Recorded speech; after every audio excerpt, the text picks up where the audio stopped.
And also, it's at those frequencies, it's not nearly as damaging as something like microwave or whatever. It is kind of funny. Like, one way you can know whether your antenna is working. Actually, I haven't done this yet, but you can take a fluorescent light bulb and put it right next to your antenna, and if it lights up, you know you're putting out some power. So, there's a certain amount of radiation. If it's a good 20 feet off your roof and like you're not sticking the antenna in your mouth and that sort of thing, you're probably okay. In the back?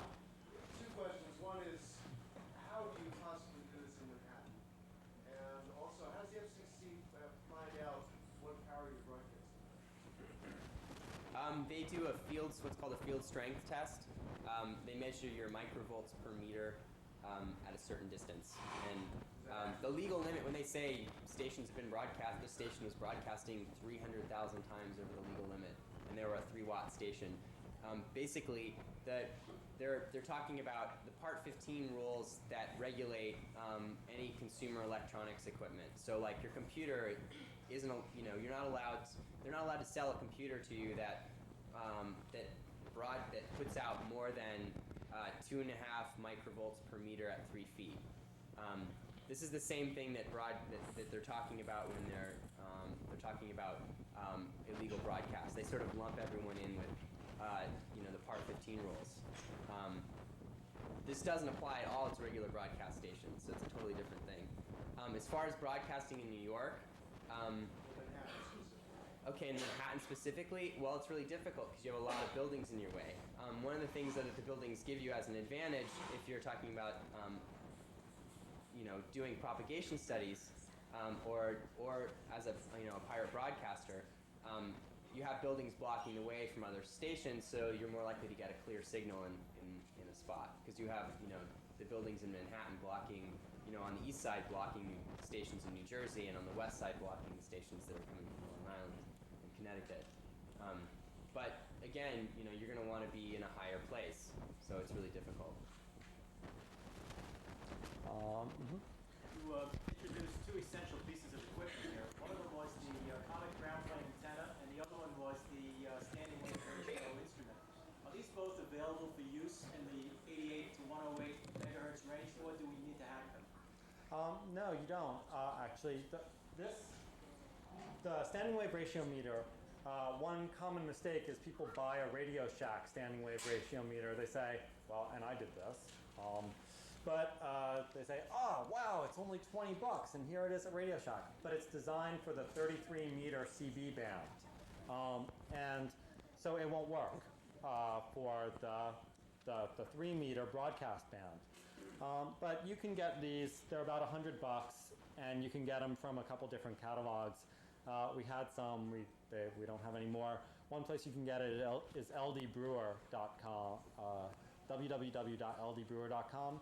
They'll sell you one of these for $100. You could also get one of these at any ham radio shop, and just make sure that you specify that it can work at 100 megahertz, as opposed to working at 33 megahertz. The ground plane antenna, it's intended for the 2-meter band, which is a ham band, but you don't really have to hack it.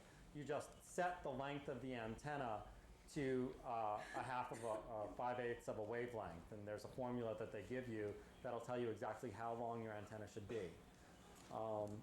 And one reason a lot of people use FM is because the antennas are just so easy. An actual radio wave in the broadcast band is about 10.5, 11 feet tall. And so if you're talking about a half wave or something like that, it's like 5 or 6 feet tall. So the radio wave for Radio Mutiny was just about as tall as I was. That's how big the antenna needed to be. Now, we needed to get it a good 20 feet off the roof to get it to shoot out the way we did. But beyond that, it's a very small, simple piece of equipment, as opposed to some antennas in other bands, like AM. A lot of people ask why we don't do AM. Well, AM, you need a very, very fancy antenna that includes like all these wires running through the ground, and they're very, very long and very long wavelengths and so on. So it's very, very difficult for small community stations to pull that off. Even a simple AM antenna is going to be, hundreds of feet long, just to stretch out a simple wire. So it makes it a lot more prohibitive. Can you put the antenna inside your house? And would the rest of the building then interfere with the, can I put this in my living room with the antenna? Yeah, that's exactly what you can't do, because basically, as I said before, the antenna can only send out radio waves to what it can see. So if it's just sitting in the living room with you, it'll just see you. But if it's sitting on top of the roof, it'll broadcast to everything that it sees, everyone else's, But if my house. living room has a view of the whole Manhattan? Well, the better view you have, the better radio station you'll get, and that is just, Do I have to stick it out my window really? Or can I have a like I have a, I'm not going to say I'm doing this in my house. But suppose I had a living room and it's the all of Manhattan and a lot of the Bronx and Queens, and I'm like maybe 13 stories high. You probably wouldn't want to have the radiation of having it in your living room either. it's actually got to be outside, sort of like. There's gizmos that I can use to like I read on like advertised on the back of the National Enquirer. You can plug it into your wall socket, your electric socket, and it'll cause your whole wiring system to be an antenna to receive stuff. Can you do it the other way? Or is there any gizmo that you could use to do it the other way? Not to my knowledge on the broadcast band. You can, there's a lot of college stations have done something called carrier current, which isn't, it's somehow regulated by the FCC but doesn't fall under the same broadcast requirements. And basically what it is, it broadcasts an AM signal over carrier current through the wall. The drawback to this, of course, is that as soon as you have a transformer, like the line transformer that brings you power into your house or to the couple of houses around you, or to your block, as soon as it hits the line transformer, your signal isn't radiating anymore. So these transmitters will broadcast. They'll use the wiring in your wall to broadcast, but it's only going to go out maybe a couple hundred feet from the wiring. And then beyond that, it's not going to make it past the transformer. So, Someone who hasn't asked anything before? You send a signal straight up in the air, You can send it straight up in the air, but then but then what? But you can send it straight up in the air, but then who's going to listen except someone that lives on top of you? So it's sort of you can. One of the main things that antennas try to do is they try to flatten the signal down, so not so much radiation is going up, but a lot more is kicking out towards the horizon, towards where other people are with receivers to listen to your broadcast. Does that answer? No, not really. I've seen them send signals like you can read that it go right up into the atmosphere and it's range Oh yeah. it lasts forever. What I'm saying is that you can only send it in one direction. I think it's targeting some particular area, but it's spread all around. Yeah. Okay. What you're talking about is with AM or with shortwave.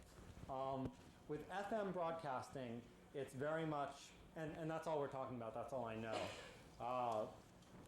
But with FM broadcasting, it's very much line of sight. It's aimed at the horizon. But with AM, the way it actually works is like you send the signal down into the ground, it reflects off the ground, it hits the clouds, and then it just starts going crazy everywhere. And with shortwave, they actually beam it, and it hits the ionosphere, it bounces back around the planet. None of that stuff works with FM because of the way that the system is configured. It doesn't allow for bouncing off the clouds. The waves aren't the right size for that. it's actually one of the reasons why the FCC is only considering a low power FM license and not considering a low power AM license. Some people propose that this should also be an AM license, but because AM is able to travel around around buildings and reflect off the clouds, it makes it much harder to contain. So being that interference is the FCC's primary concern with this, it makes sense to use something that's gonna a band that's gonna only propagate in line of sight. Do you have general information about that, the significance of the desire to have this communication the best thing I could think of is to look at some of the shortwave pirates. And there's a book or two from them on that table, a guy named Andrew Yoder, and there are some magazines as well where you can find out more about broadcasting on the shortwave band. The thing is, not very many, it's a real sad thing. In this country, not very many people listen to shortwave because we have so many, and I include myself in that, because we have so many, sort of like commercial broadcast outlets. Most of the country, most other countries, people listen to broadcasts from other countries. And so they get to hear something different than the national ruling elites want them to hear. And that's why, as soon as I find a nice cheap one, I'm going to buy a little shortwave radio so I can actually hear what the CBC and the BBC and other people and pirates from around the world have to say as well. So. Does anybody want? Let me just throw out some website addresses for more information about it. LD Brewer, it's is it L period D period? No. Just ldbrewer.com. He's sort of a North American distributor for a lot of equipment. Another place to check out is Veronica FM. I don't know what the website is. If you look in the back of one of the broadcast hobbyist magazines, there's a hobby broadcasting. They have an ad in there. Veronica FM is a really good supplier of low power FM kits and transmitters. Another good one is Broadcast Warehouse, also in England. And also, you guys should know the FCC website is www.fcc.gov. We're really recommending that people take a look at the rulemaking and try to understand it. Hey, how are we doing on time? Can someone tell us? Are we over? 20 minutes? We got a couple minutes? Okay, so a couple more.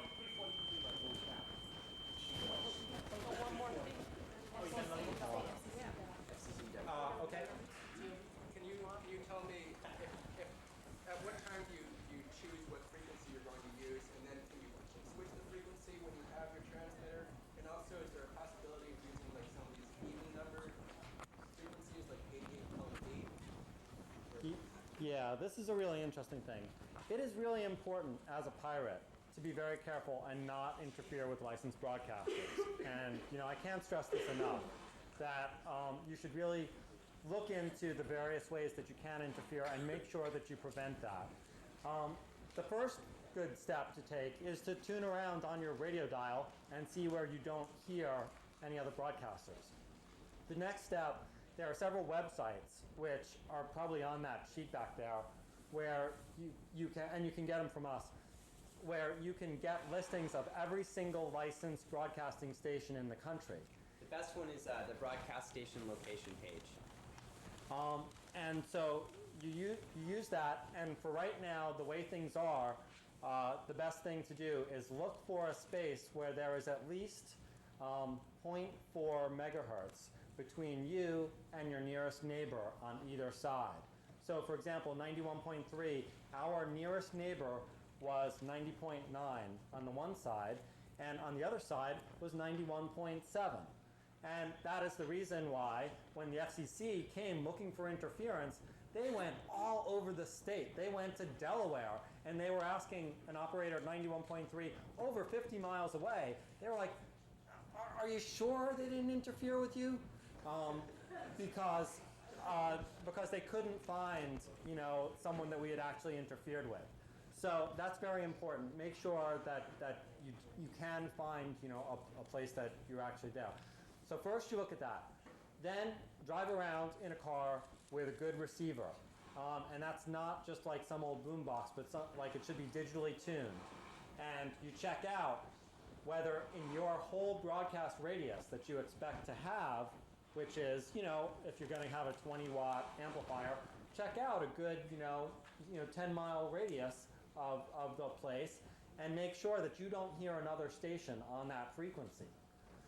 Then, once you do it, then you can start testing, and actually seeing if you do interfere. There are a couple more steps to the process that I won't go into too closely, a couple more criteria, but basically that's the process you use, to find interference.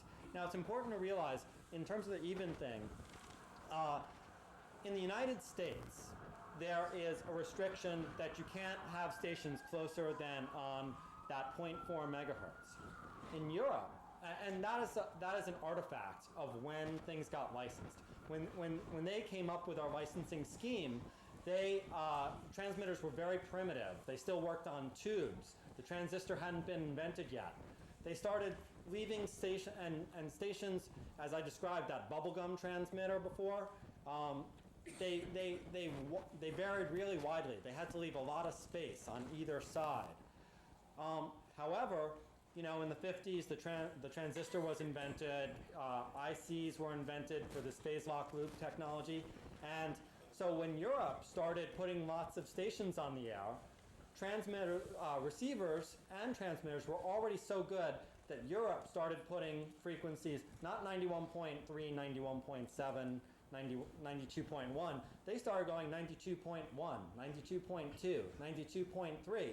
And that's what the radio dial is like in Europe, and it doesn't receive any more interference than our radio dial in this country. So what we have right now is we have inferior receivers that the FCC refuses to regulate, and we have a licensing scheme that is an artifact. And the reason that we keep it is to keep media power in the hands of the people that already have stations. So there's a big difference between what's technically possible and what is possible in the confines of the capitalist-dominated media as it stands with the incumbent broadcasters. I just want to elaborate on that. What Pete described was the way a lot of us as community pirates found open spaces on the FM dial. The way the FCC does it is to do a propagation study, or the way they would have you do it if you're applying for a license. And you would look at a topographical layout and see where your signal would carry to, and then where you would be interfering with other stations. They ask for that when you're applying for a license. You can actually, not to make a plug for one particular place, but there's a place that I recently found out about called Data World that does, for like $150, will do a propagation study, and in something like a week, using a computer model. One of the things we're hoping to be able to do is have that kind of thing available for people if in fact the FCC does allow our proposal for allowing the top 30 markets for places like New York, where they haven't allocated any frequencies, to do propagation studies to find open spaces where you could put a micro radio station. Prometheus, we hope to be smart enough to do those studies within a few months when licenses start being considered and so on. Which, by the way, if any of you know good broadcast engineers that have nothing better to do with their time than hang out with us, we could really use friends like that to help us get all this online. And again, Prometheus Radio Project is focusing on helping out non-commercial stations and community stations. If you want to do a commercial station, well, hire someone besides us. Okay. Two questions. One in reference to the telephone lines that she was talking about. I know there's a lot of stations that are broadcast across the internet, like a virtual radio type situation. Is it possible to set up a virtual network where you use the internet as a backbone, where you carry the signal over large distances, and those signals could be amplified, various broadcast stations? It sounds like you're talking about a couple different things. Some people are doing live, real audio streams of their stations that are on the air. There are a couple micro radio stations that have real audio streams, so people farther away can pick them up. As far as the feasibility of doing real audio over the internet, it's extremely expensive. It's a lot more expensive than doing FM broadcast, and your audience is going to be people who can afford a computer. So $1,000, who can afford a $1,000 piece of equipment. Well, I was talking about a hybrid, when say over long distance, your audio, when you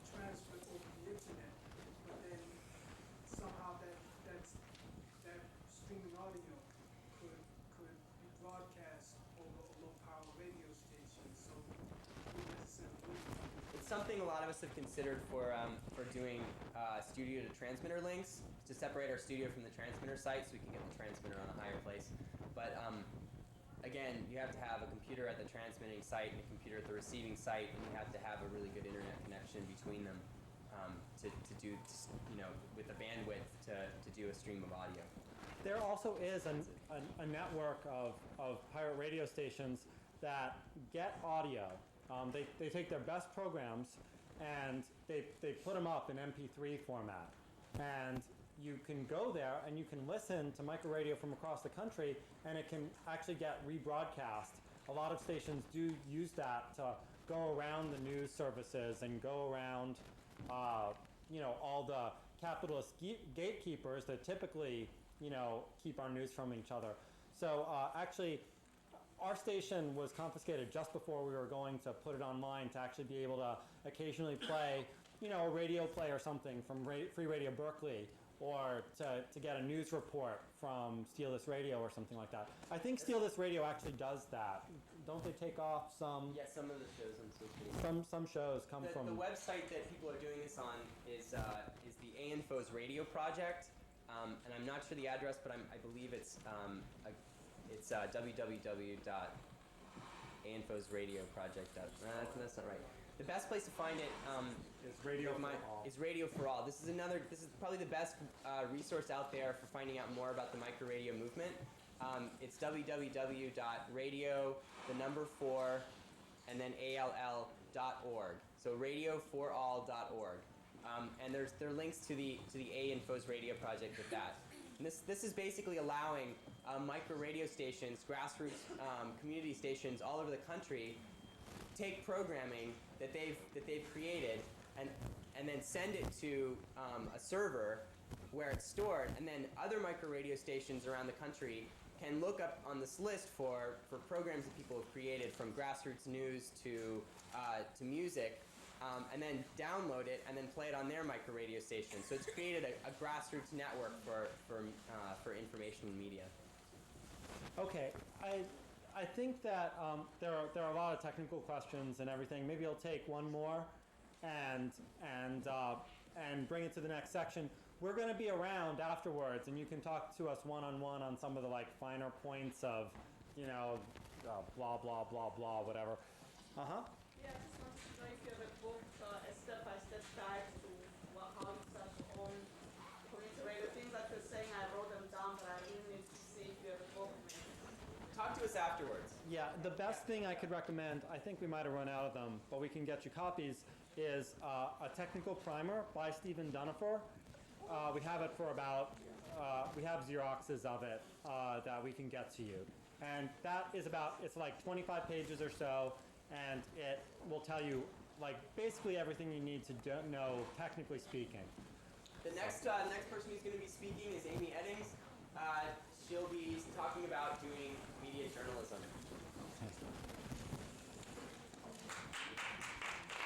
Everybody, my name is Amy Eddings. I do radio journalism. Done it for about the past 6 or 7 years. And I started at WBAI. A lot of you might be familiar with that station. That's a community-based radio station. It's your station. If you want to volunteer, if you want to learn more about getting your hands on some portable audio equipment, or even getting some pointers on your writing skills, that's the place to go. That's your station. That's your opportunity to hone your skills, as it were, in a place where there's a lot more equipment available to you than you'll probably be starting out with as a micro broadcaster. With it, it's ironic. A lot of this stuff is we're a very TV-oriented society, but TV is extremely, extremely expensive, and radio is one of the last bastions where people like you and I can get involved with a minimum investment. We don't need millions of dollars. We need maybe a couple of hundred, and I know even that is asking a lot for many of us, but I think we're at a point now where will be a lot of opportunity for people to pick up equipment on the cheap, there's a great move toward digital broadcasting equipment. A lot of people are giving up their old analog gear, like this. This is a portable Marantz cassette recorder. You know, cassette and cassette tapes and reel-to-reel machines, all of that stuff, it's on its way out. TCD5M? I'm sorry, turn it on? Yeah, and Sony TCD5M, this is a Marantz.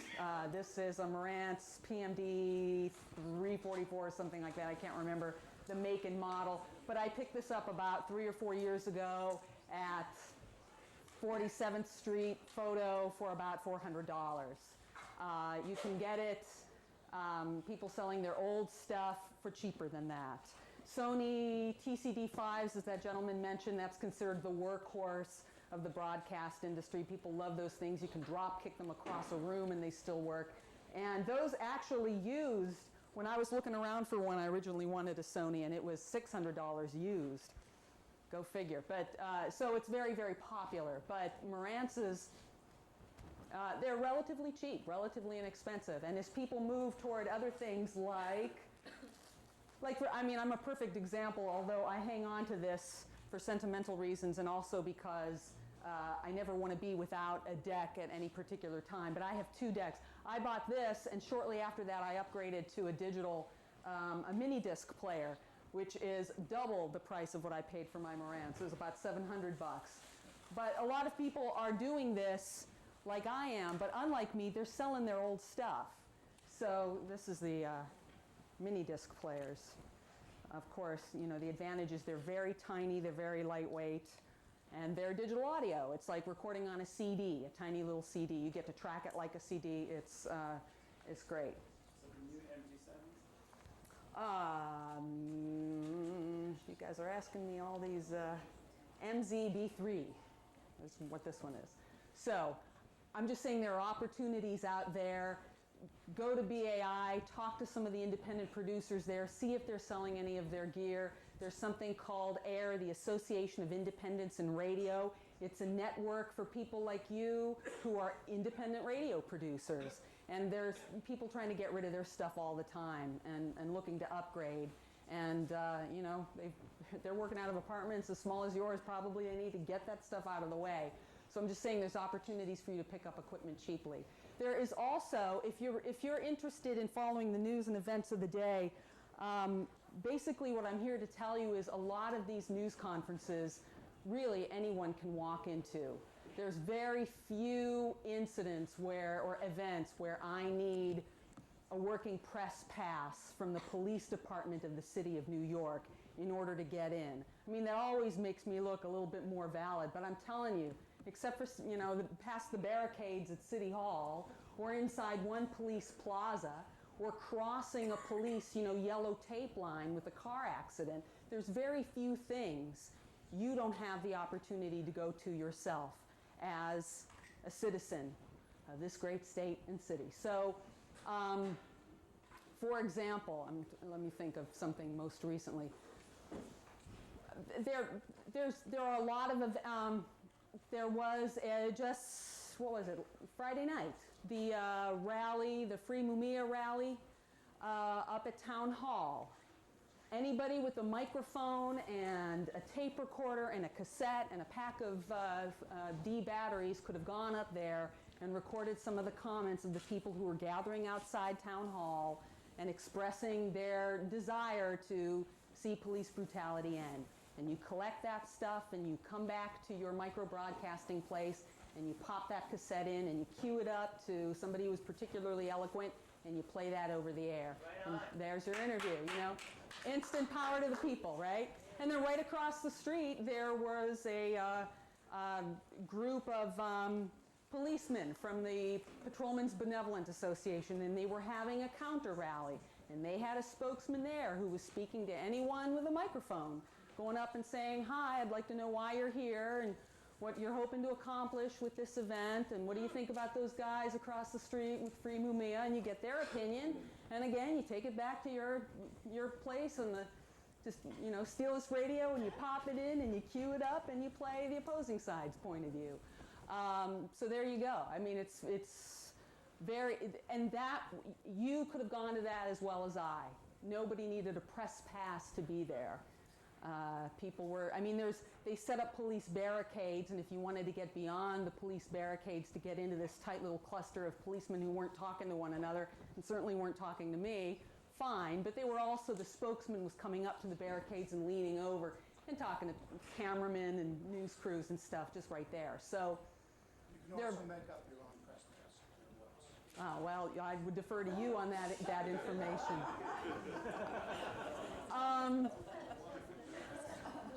I'm trying to think what other situations. The important thing about, and here's a great example here, the important thing is to get good sound. Any interview you do with anyone isn't going to mean squat if it's inaudible. I don't know if any of you are aficionados of listening to like all news radio, but for example, pet peeve of mine, if you ever listen to the sports stuff on like 1010 Wins or News Radio 88, they play these clips of David Cohn down at spring training camp, and it sounds like he was recorded from across the room like this, and it doesn't enhance the story at all. I have no idea what he's talking about. So mic placement is really important. Stand up for a second. You don't want to be, unless you have a shotgun microphone, which costs about $800, so you're probably not going to get a shotgun microphone. One of these things, this is a Shure M58. It cost me about 70 bucks. And again, J&R sells them, 47th Street Photo sells them, Sam Ash sells them. You don't want to be standing right here. You want to get up nice and close, and you want to mic them sort of off to the side.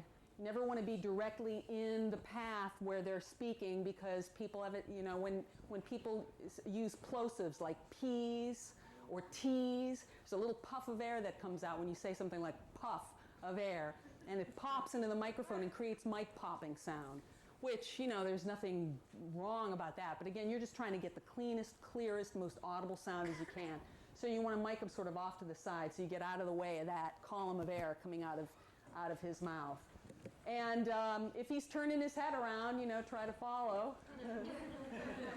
You know, Al Sharpton's pretty great for that. He'll be waxing eloquent, and he's talking like this, and it's really hard to keep it up with the guy.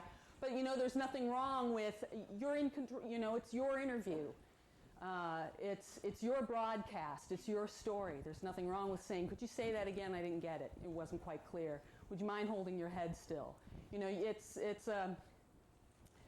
don't be intimidated by stuff like that. Don't be afraid to ask people to repeat it.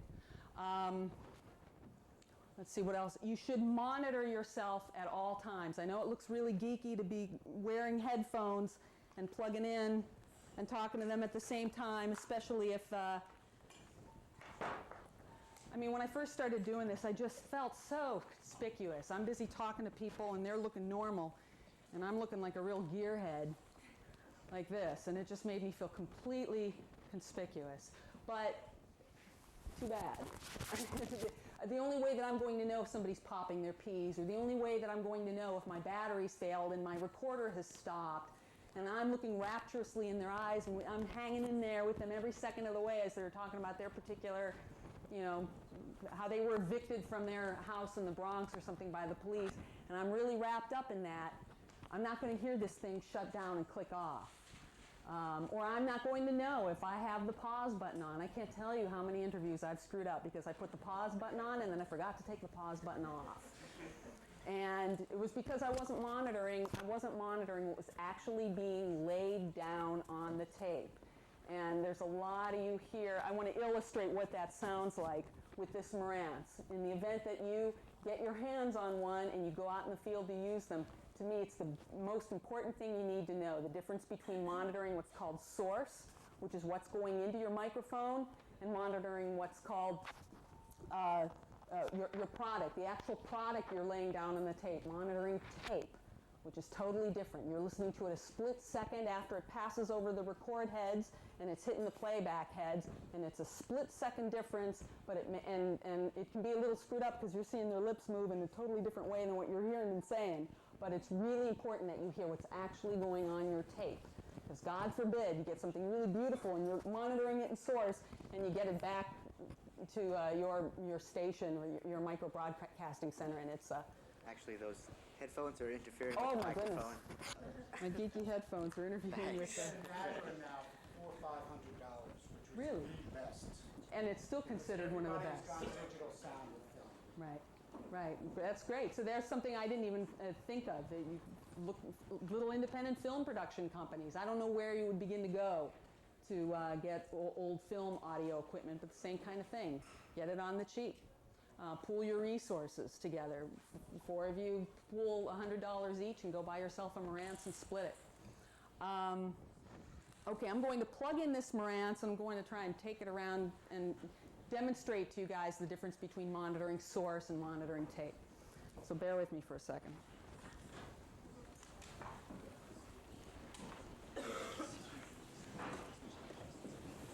If there's anyone in the other room that wants to come into this room, there are a couple of seats that are open.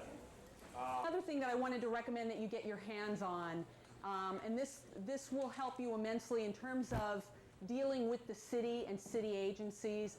A lot of what perhaps you'd like to report on, for example, in your neighborhood, is the way the city is responding to your neighborhood, or the kind of services the city is offering or not offering in your neighborhood. And of course that means talking to a public official and setting up an appointment to visit your elected officials and speak with them. And as far as I know, there's no reason why any of us couldn't make that appointment and do that. But the trick is, I don't know if you've ever tried to find your way through city directories or into city agencies. It's a nightmare if you're just going through the white pages. But there's actually directories. This is known unofficially as the Green Book, but it's the official directory of the City of New York. This is 1996-97. These are two of them from some old ones that I have that I'm willing to dispense, but I'm going to let Greg handle that. But this, I mean, it's great. It's the mayor's press office number in here. It's every community board's number in here. It's there's lists of state officials. There's lists of federal officials that are down here. INS numbers. It's all, I mean, you name it, it's here. You want to get in touch with Mark Green? Mark Green's number is in here. You want to get in touch with your city councilman? Your city councilman's direct line is in here. You call them, you ask for their chief of staff. You either deal with that chief of staff if you're just calling to get statistics. You know, I want to know how many arrests have been made in my district in the past year. Actually, that would probably be a police thing, but the city council person might be dealing with that too. This is a really great resource to have. Now, these two are free, but there's this place, you get these things at a place called City Books. I don't know if you know where that is. You know where the municipal building is? It's down here a couple of blocks. It's the big, huge building that's right, Chambers Street dead ends right into it, and One Police Plaza is right behind it. There's a north and south entrance to this really huge 100-year-old building. In the north entrance, there's a little cubbyhole inside the front doors. And you go through the revolving doors, thanks. And it's called City Books. And you can publish all sorts of stuff about the city in little pens and cute little apples and crap like that.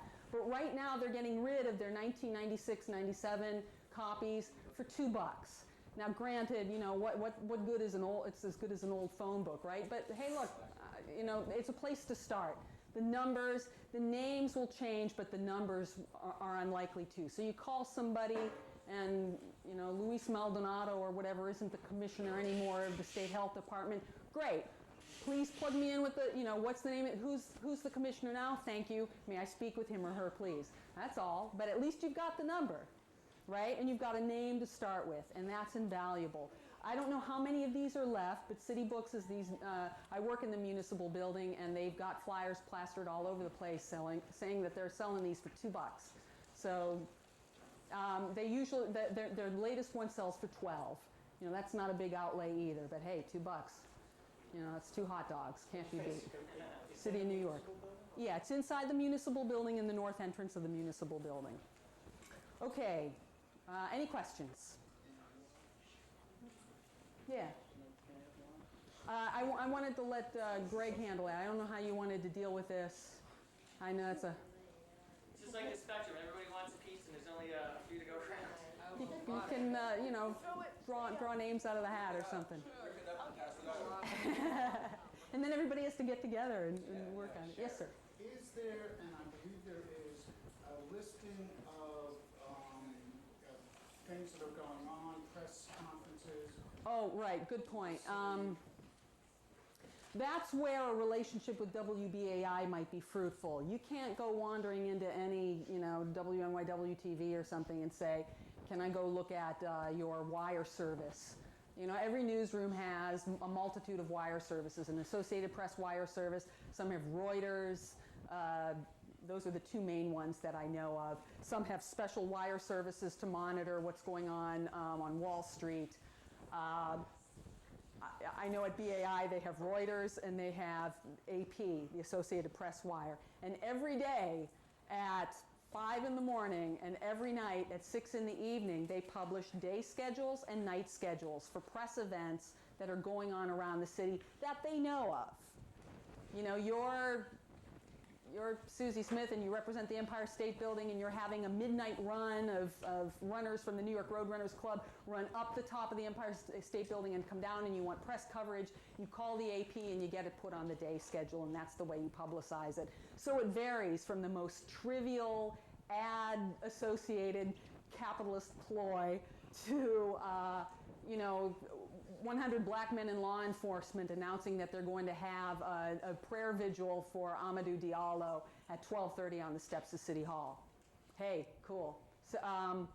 So that kind of relationship with your community-based radio station, you pop in the morning and you just say, can I look at what the AP day schedule is? And you have them print off a copy and you leave and you see what works for you and what you're interested in covering, and you make arrangements that way. But that's available too. That's a good way to know what's going on. Sir, you had a question. I wanted to find out what do you do before you go on? How do you pass one? That's a good question. I try to figure out what the angle of my story is, what it is I'm trying to find out. And then who the people are that you'd like to get opinions from. And of course, for me, I'm trying to get both sides of the story, and maybe 3 or 4 different sides, depending on how nuanced the story is and how creative and clever I am on a particularly given day. Sometimes the best I can do is get, the city side and the, anti-city side, and that's about it. But I try to think of what information I want from this person, and I write down my list of questions, what they can provide me with, and go in there and ask them about 6 or 7 questions. And oftentimes, as in any good conversation, questions lead to other questions, or the way somebody responds makes you perk up your ears and say, well, what about that? So I always start off with a handful just to get me going, and oftentimes in the course of the interview will guide itself, and other questions will be revealed or become apparent as the interview progresses. Yeah? Where do you edit? Is it BAI? And you Well, when I was at BAI, yeah, that's where I would edit. We're talking about now a whole other realm of this, which starts to increase your expenses a lot. Editing typically involves having a cassette player for you to play your cassette back into, or at least a receiver that you can plug your recording equipment into and funnel it through that receiver, and then a reel-to-reel tape deck is what a lot of people are working on. Actually what they're now working on is digital audio equipment where it just downloads into a computer and you look at a visual representation of the sound waves on a screen and you point and click to cut out people's ums and ahs and stammers and stuff. And that's amazing, but we're talking thousands and thousands of dollars. Otari's reel-to-reel tape machines are also still a couple $1,000s. $1,500 to maybe $2,000 used. That's a big expense. I've never invested in an Atari. I've just aligned myself with places like WBAI that do have Ataris and do have production rooms for independent producers where I go and I take my tape and I dump it onto reel-to-reel, and then I use a razor blade and splicing tape and I cut it up and put maybe leader tape in between the sound bites that I want, you know, and throw out the rest. So yeah. A couple more questions? Yeah. Yes, ma'am. There's fairly inexpensive. If you do have a computer on Mac, you can use Sound Edit 16. You can dump it right on there. How much is that? Sound Edit 16. Well, if anybody, a lot of people probably just give it to you. You know, you can get. I mean, a lot of people have software they share even though they're not supposed to. I don't think, and I think they discontinued it, so it's probably even easier to find from people. And you just, it's the same visual representation. You cut out whatever you want and then just dump it back on tape.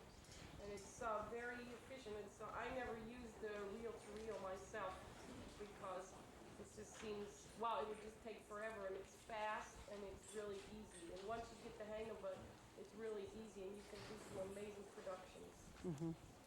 Yeah, ideally you would want to edit, but I guess the way I'm thinking of it for micro broadcasters is you have an interview with some great author who just published their memoirs or something down the street.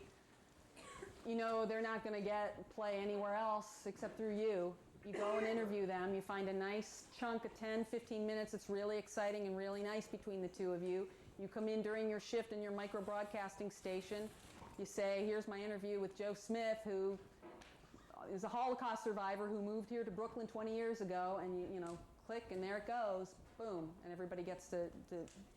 So I'm just thinking of the most down and dirty, turn it around, get it out there kind of scenario. The more sophisticated you want to get, you know, you want to mix it, you want to put some sound into it, then we're talking big bucks. You can also go live. What's that? You can also go live.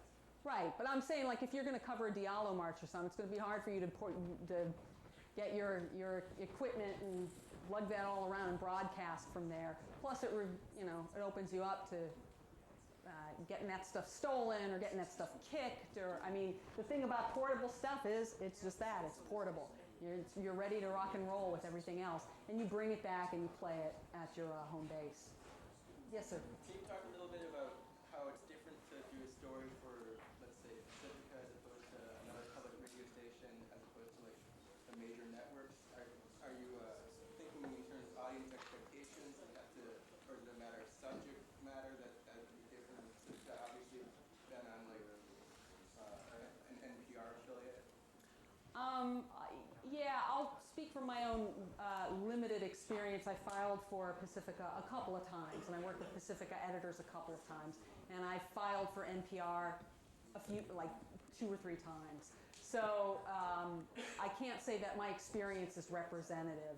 I know certainly the big difference between, say, Pacifica and NPR is Pacifica saw big stories in stuff that NPR saw little stories in. So, and vice versa. Yeah, exactly. Pacifica's doesn't really care in certain respects about how Wall Street is doing. You know, if anything, well, they're on it, right? What's that? Well, yeah, isn't that ironic? They care now. I'm sorry? Maybe one more question. Oh, okay. I'm sorry. Let me try and be brief about this. I must say, though, with Pacifica, with NPR, their editing is much, much, much more rigorous. They are much, much, much more concerned with me being agendaless as much as possible. Whereas Pacifica, I must say, they didn't really care if I leaned a certain way. There are stories that I did for Pacifica that I've played for NPR editors, and they said, no, this would never wash. You're way too...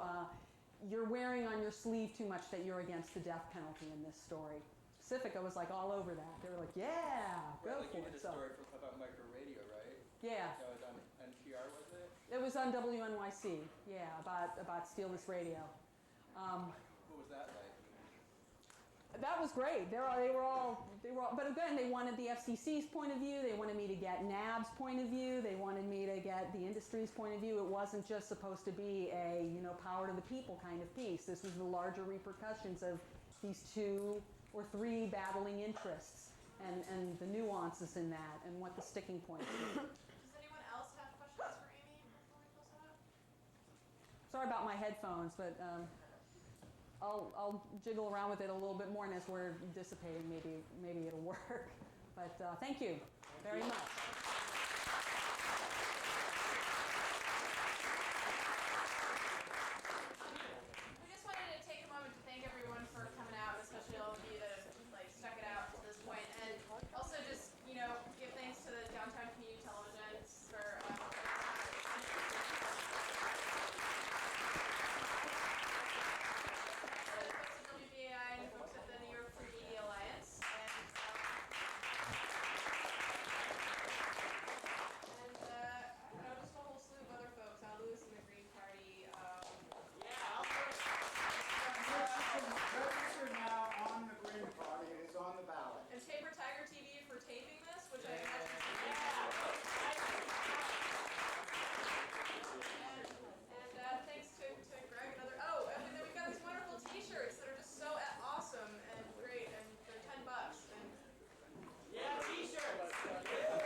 center for non-commercial broadcasters, please come up and talk to us because we'd really like to help start a center and launch a micro broadcasters association across the country.